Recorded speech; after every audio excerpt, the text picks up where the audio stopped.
Welcome back. कल मैंने मेरे YouTube चैनल पे एक पोल किया। पोल में सवाल था कि क्या भारत के अंदर सरकारी नौकरियां इकोनॉमी पर बोझ है। कुछ लोगों ने कहा है, कुछ लोगों ने कहा नहीं है।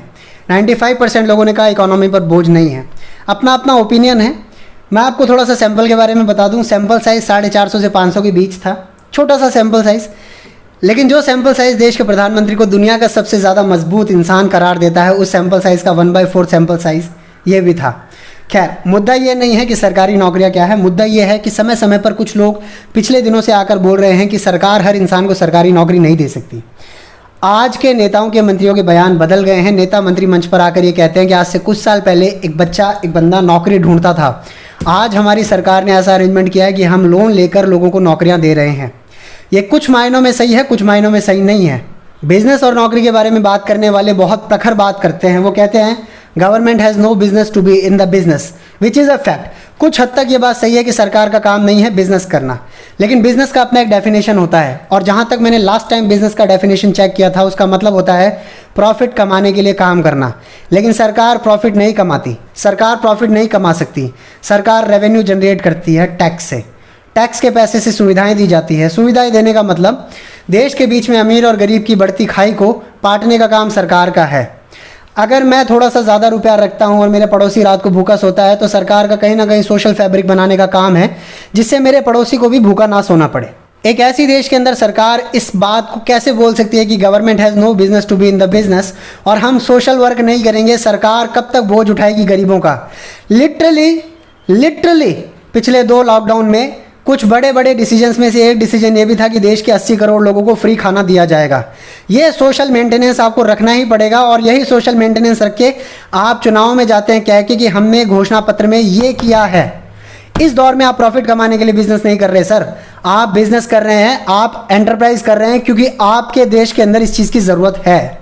गवर्नमेंट नौकरियों के खिलाफ बोलने वालों का बहुत बड़ा बयान ये होता है कि गिग इकोनॉमी का टाइम है।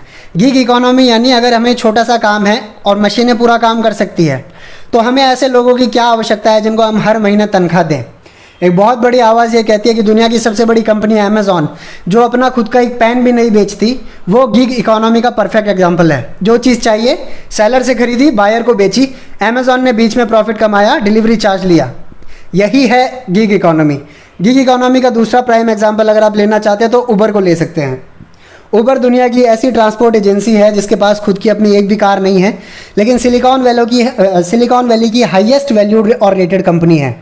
कुछ लोग इतने दीवाने हो गए हैं गिग इकोनॉमी के कि प्राइवेट कंपनी को सपोर्ट करते करते ये बात भूल जाते हैं कि जिस चीज़ का नाम लेकर सरकारी कर्मचारियों को, सरकारी नौकरियों को गाली दी जा रही है, ठीक उसी चीज़ का नाम लेकर एक समय के बाद ऑटोमेशन के नाम पे प्राइवेट कर्मचारियों को भी सेम बात कही जाएगी। सरकार, देश, आम जनता कब तक इस चीज़ को संभाल के रख सकती है, ये सवाल होगा देखने का। लेकिन हमें एक ऑप्टिमम सॉल्यूशन तो निकालना ही पड़ेगा। ऐसा नहीं हो सकता कि हमें सिर्फ हाईवे चाहिए, हमें पेड़ भी चाहिए।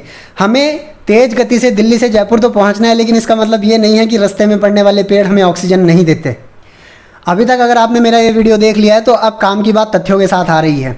कुछ लोग कहते हैं कि सरकारी नौकरियों को पूरी तरह ख़त्म कर दिया जाना चाहिए और आने वाले समय में सरकारी नौकरियां रहेंगी भी नहीं, क्योंकि अब देश की इकोनॉमी खोली जाएगी। देश की इकोनॉमी खोली जाएगी उन लोगों के लिए जो बड़े व्यापारी हैं, वेल्थ क्रिएटर हैं, देश का भला सोचते हैं, सरकारी कर्मचारियों से ज़्यादा भला सोचते हैं। बिल्कुल ठीक है, मेरा फुल सपोर्ट है उन लोगों को जो भी देश की तरक्की की, देश के हित की, देश के डेवलपमेंट की बात करेगा। अगर आप देश की इकोनॉमी खोलना चाहते हैं तो उससे पहले वो तथ्य सुन लीजिए जो मैं आपको कहना चाह रहा हूँ। देश की इकोनॉमी खोलने से पहले आपको इंश्योर करना पड़ेगा कि प्राइवेट प्लेयर्स एक आम आदमी का, गरीब एम्प्लॉय का खून ना चूसें। 10,000 रुपये में पूरे 30 दिन काम कराने के बाद उनको इतना धन दे दे, इतना खाना दे दे कि वो जिंदा तो रहें, लेकिन जिंदा सिर्फ अगले दिन ऑफिस जाने के लिए रहें। आप हर बात पे अमेरिका का एग्जाम्पल देते हैं, आप हर बात पे यूनाइटेड किंगडम का एग्जाम्पल देते हैं, ज़रूर दीजिए, लेकिन उससे पहले वो तथ्य भी सुन लीजिए जो अमेरिका और यूनाइटेड किंगडम लेके बैठे हैं। अगर आपको ध्यान ना हो तो मैं बता दूं, लग्जमबर्ग में 1 घंटे की मिनिमम वेज है $13.78। रुपए में कन्वर्ट नहीं कर रहा हूं क्योंकि मैं उतना बड़ा नहीं हूं, इतना समझदार नहीं हूं, मैं भारतीय रुपए में खेलता हूं। ऑस्ट्रिया के अंदर $12.14, फ्रांस $11.66 1 घंटे की मिनिमम वेज देता है, न्यूजीलैंड 11.20। अमेरिका को आप लेके बहुत उत्साहित रहते हैं तो अमेरिका का डेटा सुन लीजिए, $7.25 पर घंटे का मिनिमम वेज अमेरिका में एवरेज है। अगर आप इसे भारतीय रुपए में कन्वर्ट करेंगे 536 रुपये पर आवर का मिनिमम वेज आपको देना पड़ेगा प्राइवेट प्लेयर्स को। 536 रुपया पर आवर। 8 घंटे का अगर एक दिन का लगाएंगे तो 4,288 रुपया बनता है, जो कि आपको देना पड़ेगा अमेरिका की ओपन इकोनॉमी में पर आवर मिनिमम वेज के तौर पे। 100 में से 99 बेईमान, फिर भी मेरा भारत महान। आप जितना दिन रात नारे लगाते हैं, अब भारत की सच्चाई भी सुन लीजिए। भारत के अंदर एक दिन की मिनिमम आय है, मिनिमम वेज है 176 रुपया।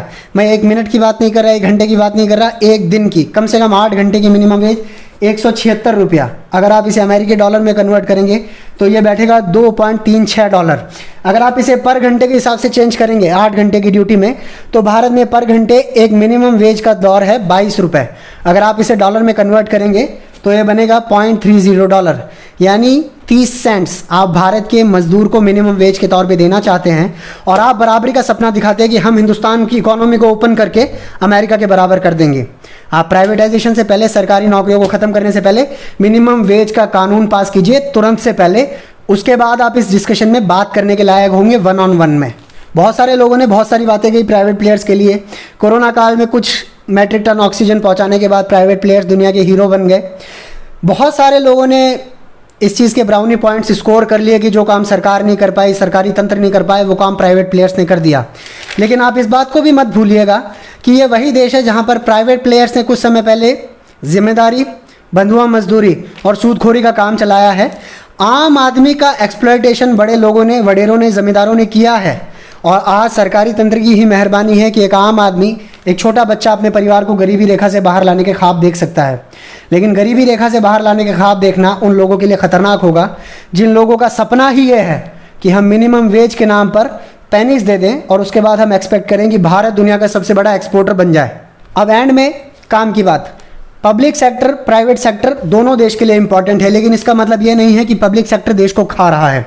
पब्लिक सेक्टर की अपनी इंपॉर्टेंस है और कई मायनों में पब्लिक सेक्टर देश को स्ट्रेंथन करता है।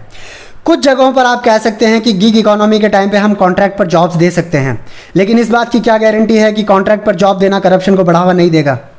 आप कितने कॉन्ट्रैक्टर जॉब्स के अंदर ट्रांसपेरेंसी की एक्सपेक्टेशंस कर सकते हैं? मोनोपोली बनाकर आज तक देश की बियर के भाव सेटल नहीं किए जा सके और कंपटीशन कमीशन ऑफ इंडिया कहता है कि देश के बेचारे गरीब यूथ को, कॉलेज जाने वाले लड़कों को, जिनके प्राइमरी सोर्स ऑफ इनकम उनके माँ बाप द्वारा दिए गए पॉकेट मनी है, उनको तक बियर की कंपनियों ने लूट लिया है एक मोनोपोली नेक्सस बनाकर। तो आप सोचते हैं कि भारत का डेवलपमेंट करेंगे ये लोग कॉन्ट्रैक्टर का नेक्सस नहीं बनाकर। How cute. एंड में आपको ये बात, थोड़ा सा डेटा दे दूं, आप यहाँ तक आए हो तो डेटा आप डिज़र्व करते हो। बहुत ज़्यादा चीज़ें, बहुत ज़्यादा लोग कहते हैं कि पब्लिक सेक्टर भारत का बहुत ज़्यादा है, बहुत ज़्यादा सरकारी तंत्र हिंदुस्तान ने बनाया हुआ है। ऐसा नहीं है। मैं आपको पर 100 जॉब्स पे दुनिया का डेटा दे रहा हूँ जो इंटरनेशनल लेबर ऑर्गेनाइजेशन या अदर सोर्सेज से डिटाइट किया हुआ है। वो ये कहता है कि यूनाइटेड किंगडम में हर 100 नौकरियों में से 21.5 नौकरियाँ सरकारी हैं। यूनाइटेड स्टेट्स में हर 100 नौकरियों में से 14 नौकरियाँ सरकारी हैं। जर्मनी के अंदर हर 100 नौकरियों में से 15 नौकरियां सरकारी हैं। फ्रांस के अंदर हर 100 नौकरियों में से 28 से 20 के बीच की सरकारी नौकरियां हैं। और हिंदुस्तान का यह आंकड़ा कहता है कि हिंदुस्तान में हर 100 नौकरी पे सिर्फ 3.80 नौकरियां सरकारी है। आप अमेरिका बनाने चले हैं, आप पहले उस खाई को तो पाट दीजिए, और खाई को पाटने के लिए आपको एक मुश्किल डिसीजन लेना पड़ेगा। मुश्किल डिसीजन ये है कि हमारी पॉपुलेशन बहुत ज़्यादा है। देश की प्रॉब्लम सरकारी तंत्र नहीं है, देश की प्रॉब्लम करप्शन नहीं है, देश की प्रॉब्लम और कोई समस्या नहीं है उतनी बड़ी जितनी बड़ी पॉपुलेशन है। आप इसको आंख नाक कान खोलकर स्वीकार कर लीजिए। आपके सपोर्ट करने वाले, डिफेंड करने वाले तथ्यों को कभी डिफेंड नहीं कर पाएंगे, क्योंकि जिस सोशल मीडिया के दम पर बहुत सारे लोग बड़े बन गए हैं, उसी सोशल मीडिया की सच्चाई ये है कि बहुत सारा इन्फॉर्मेशन, डेटा और फैक्ट के साथ बहुत तेज़ी से एक से दूसरे मोबाइल पर पहुंच सकता है। बाकी जुड़े रहिएगा, तथ्यों को कोई झुटला नहीं सकता और ओपिनियन की अपनी पहचान होती है। जय हिंद।